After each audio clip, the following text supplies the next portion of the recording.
Hi, this video is about conversations with friends, conversations with family members, conversations with anyone in my life, excuse me, who participate in kind of status quo thinking. It's really fascinating to observe. So I was going to work off some texts that I had had with some friends recently, um, and where it came down to being obvious to me that the issue was that people have a real hard time about thinking in the future. Like, if we take our mind and we project our mind into the future and we think about in 50 years from now, what will we be looking at? Like, when we look back in 50 years from now, what will we be looking at from our culture today in terms of what will we examine and say, oh my goodness, like, why didn't we see the writing on the wall? Like, they were poisoning us, or they weren't protecting our food and they were giving us all cancer, but we didn't realize it. Like, what will it be in 50 years? Because when you talk about Rachel, I forget her last name, who wrote The Silent Spring, which was one of the largest or most influential books on environmentalism. I forget it, I think it came out in the 60s or 70s, but she talked about DDT and what DDT had been doing and what DDT does to food, and then how it goes down the food chain and affects humans and affects animals. Um, these are things that now we look back and we're like, oh, of course. Like, of course, DDT was the worst possible thing that we could be using. It's a poison, right? So when I speak with folks, I really like to ask them, hey, so where do you think in 50 years from now, where do you think we're going to be looking back today and things that are happening today? What do you think we're going to be thinking will be obvious? The corruption or the poisoning of the earth or the poisoning of the food supply or the medical establishment or anything of this nature, or political conspiracies. Where do you think things will be obvious to us in 50 years that are not obvious to us today? And my question also would be, why are the things not obvious to us today? It's almost like we've become apathetic, or just having an apathetic ear for these things. So in this phone conversation that I was having with a friend, um, was more of like, I told them it was a funny path of thinking. This path, it's kind of a jagged path up a mountain, and it's just a funny little path that we're taking when we rationalize where things are legitimate and where things are not legitimate. I'm always fascinated by, at what point does it become ridiculous? Like, things will happen that are just bizarre and that are just out of this world and so strange it's beyond comprehension.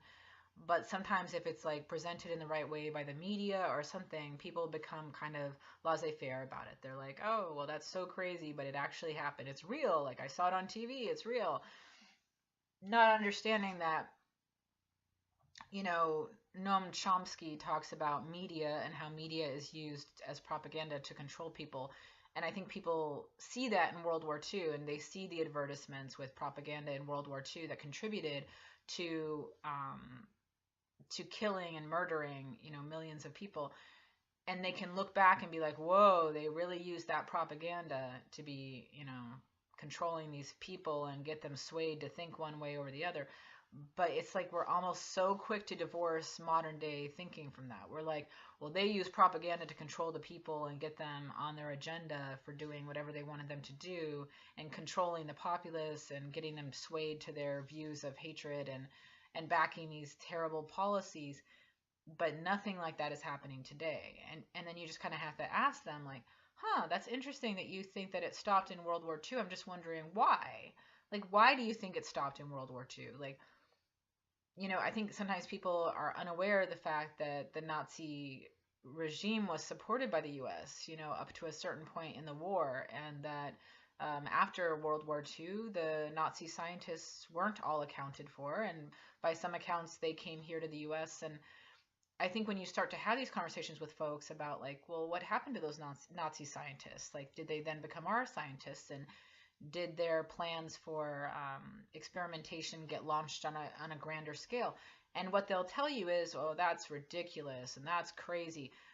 But was it crazy to lock up and kill so many Jews and Jehovah's Witnesses and gay people? Like, that was pretty crazy, but that actually happened, right? So tell me, why is it so nuts that we can't account for the scientists, and then potentially they came to the U.S. and we have genetically modified food in the U.S. and so forth? Like, I'm not saying that I believe these things. What I'm saying is, why are we disturbed by the questions, and we're so quick to dismiss the questions? It's very bizarre to me.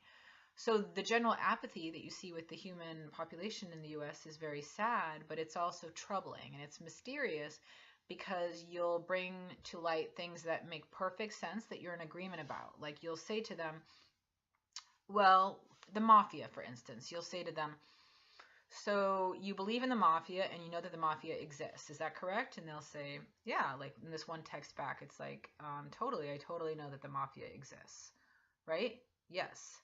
Okay, well, the mafia exists in Japan. The mafia exists in Mexico and pretty much controls the country. And to some degree, they influence us because the drug cartel is more in control than the United States. And I believe there's a reason we haven't legalized drugs in the US. And it has more to do with how much money the drug cartel makes off the illegal drugs. And also incarceration is a huge revenue maker for them.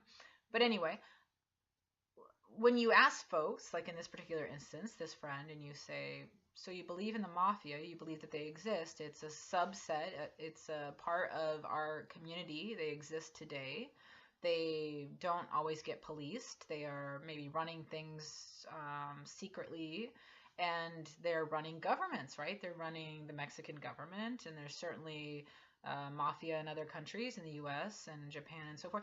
So it's not like the mafia is going to advertise and say like, oh, well, we just bought out this politician and we're about to buy this other politician out, or we just threatened his family, or we just got rid of this scientist. Like, it's not like the mafia is going to put out like a newspaper, right? So when you try to talk to folks and you say, so what do you think the mafia does? Do you think that they just launder money? Like, what do you think that they do? And how do you think that they make a lot of their money? Do you think that they rig the stock market, or do you think that they buy politicians and then they own banks and they prop up stocks that they know are going to fail, and then they bet against them so that they make money off of something that they're purposely crashing? Like, what do you think the mafia is doing?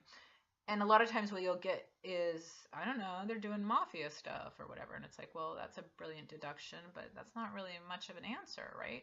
So the mafia is existing. They're alive and well. They're flourishing. They don't make money. They don't have power by being in the public spotlight. Like, I think people have a real hard time grasping that. The mafia, which exists and is strong and is powerful, they don't make money by, or they don't gain power by advertising their business. So I think when they give us El Chapa, or whatever the token drug dealing guy was from Mexico that recently got caught, for the third time after escaping or whatever, in my opinion, that's a lot of media BS about like, well, we'll give you this one person, but they're just a token person. We're just giving them up, but there's secret behind the scenes stuff. And a lot of times people justify that, and they're like, oh, well, of course, the CIA or the FBI has to make deals with the mafia because they have to work with like the dark underbelly of the secret governments and so forth. And it's okay for them not to tell the general populace about these deals, these covert deals, because they're protecting us. Well, what if the mafia and the secret governments and the government that we know and the CIA and the FBI are all actually interconnected? Like, I don't know that that is something that people are comfortable thinking about. But other governments oftentimes have ties to corruption, and indeed there isn't always a fine line, distinguishing, non-corrupt government from the corrupt mafia underbelly government. I think people are really uncomfortable talking about these subjects, and I'm actually more upset with people's uncomfortability than I am with the actual ideas. I think that the ideas are worthwhile to consider and talk about and discuss, and that we're fools if we don't. A really informed public would, and if you care about your children or your grandchildren or the earth or its animals, like when you think about the environmental devastation and economic discrepancy in the world today, then I think you're obligated as a good human being, as a kind human being, as an awake human being, to address these concerns. And I think you're doing your family and your loved ones a disservice by not addressing these concerns. So in these questions that you might ask somebody, you know, where does the mafia's power end and how much do they control? I think they'll kind of give you some very linear kind of time frames, like, oh, well, they influenced this politician, but then they got caught for that. I mean, they really need to believe the story. The story is very important to them. And the story is the bad guys are out there, but they're not really that bad. Or the bad guys are out there, but they're not really in control. And then if you ask them the same thing about their government or their media and who owns their media, and who owns their government. When you ask them the same questions about this, it's same kind of comforting, like little lies, little self lies. Like, no, no, no, there's corrupt politicians, and they might be bought out by lobbyists, but there are good politicians that fight against the bad politicians. And then you ask them, like, really, but how well does that work if the ones that are in control are the ones that are presumably bought? You just admitted to that, you know, with a lobbying. So it's fascinating because you go down this rabbit hole with people and they're really not willing to go down the rabbit hole with you. I think that they see you staring at the rabbit hole and they say, you know, you say to them like, hey, I'd like to talk about the mafia. Like most girls want to talk about Barbies, right? But I want to talk about the mafia. Really interested in the mafia. And you see your friend or whomever staring at this big hole that you've opened up, this little black hole that you've asked them to go into with you, right? And they're like, well, I don't really want to talk about the mafia. And you might say to them, okay, but could we talk about the fact that you agree that the mafia exists, right? And they would say, like my friend here, oh, yes, I agree, the mafia exists. Okay, so where do you think the mafia's power control ends? Like, where do you think that they control the Mexican government and they control the drug trade? Like, are you concerned about those things? Do you think that the drug war actually serves the mafia and maybe we're all just kind of beholden to the Mexican mafia in some way? Like, what do you think? And a lot of times they're like, oh, that's just crazy talk, right? And you're like, really? Is it crazy talk? Because we're talking about things that matter to me, to you, to the earth, to children everywhere, to old people. Like, we're talking about corruption. We're talking about secret governments. We're talking about drug wars. We're talking about the mafia controlling some of these countries or controlling media. Like, these are all valid concerns. This is kind of like the propaganda of World War II that helped support atrocious acts against humans. Like, these are all valid questions, and why would they end in World War II? Like, why wouldn't we keep asking them? It's bizarre to me that people are more consumed with watching the Kardashians and watching TV and things like this that really don't promote much intelligent discourse. They are more into escapism these days than actually having valid conversations that are really important to be having, especially at this juncture in human history.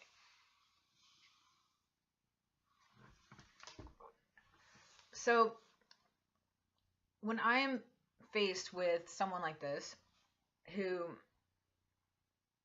you say to them, you realize that the news is sometimes misleading. You realize that the news is sometimes serving a certain purpose. And they might be willing to go with you on that. And then when things get a little bit more heavy, they're like, no, no, no, no, no, that's crazy. But if you're like, well, you believe there's fake news, right? And they might be willing to say, yes, you're right, there's fake news. So then you might say to them, so there's fake news. How much is there fake news? You know, everyone has the decision to decide on what they want to promote as far as news. I could spend a week focusing on what just happened in Belgium, not focus at all on any of the mass killings in Africa, because I don't know, is it because it's a white country? Like, I don't know what the issue is there. Or it just kind of puts people into a place of fear and it distracts them from something else that's going on. But if you mention this as a possibility, people are like, oh my God, I can't believe you. That's so crazy. And it's like, really? Have you studied politics or history at all? Like, it seems like this is a pretty dumbed down conversation as far as conversations go. Like, if I'm talking to Noam Chomsky and I'm saying it's interesting that the media is obsessively focused on this one distracting aspect of news when there's so much more in the world going on that's corrupt that they're not discussing, does it feel like they're leading the viewer? The viewer is this little puppy, right? And you're feeding the puppy and you're like, here little puppy, here little puppy. Like, doesn't this strike anyone as bizarre, or are they paying attention, or no, everyone's asleep? Like, I don't get it. Most people, I think, that are intelligent and that are awake can kind of go with you for a little bit of this conversation. At some point, it becomes too overwhelming to them. I actually had a friend the other day tell me that she didn't want to talk about these things because it depressed her and she'd rather live in her bubble. And I can't begin to tell you how depressing I found her comment, because all I could think was like, really? Because we're here as protectors of the children, we're here as protectors of the environment. By you going into your bubble, you're then saying, I'm not willing to be a conscious individual working to affect change in a world that desperately needs it. I'm just going to be asleep and do me and be in my own little world, and I'll buy my like organic, bread. Well, I don't really have a lot of respect for that, because for me, I'm like, I mean, I think everyone could be doing that, and then nothing changes, and people don't ask important questions, and so um, if the world needs to change, if the environment needs to be saved, if the plants and the animals are dying and the waters are dying, they need our help. Really, when we talk about this 50 years in human history, if we look back and we see this time now as being just as crucial in terms of fighting for justice as we saw, World War II, Nazi Germany, where are you going to look back if this is like a civil rights movement or a civil rights time? When you look back, are you going to say that you were the one that was safely boarded up in your home? Or are you going to say that you were someone that was willing to challenge and fight because you cared so much about the children and the earth and the environment and safety and security for all, and uplifting humans from being oppressed and killed, mercilessly throughout the world in terms of wars and famine and environmental devastation and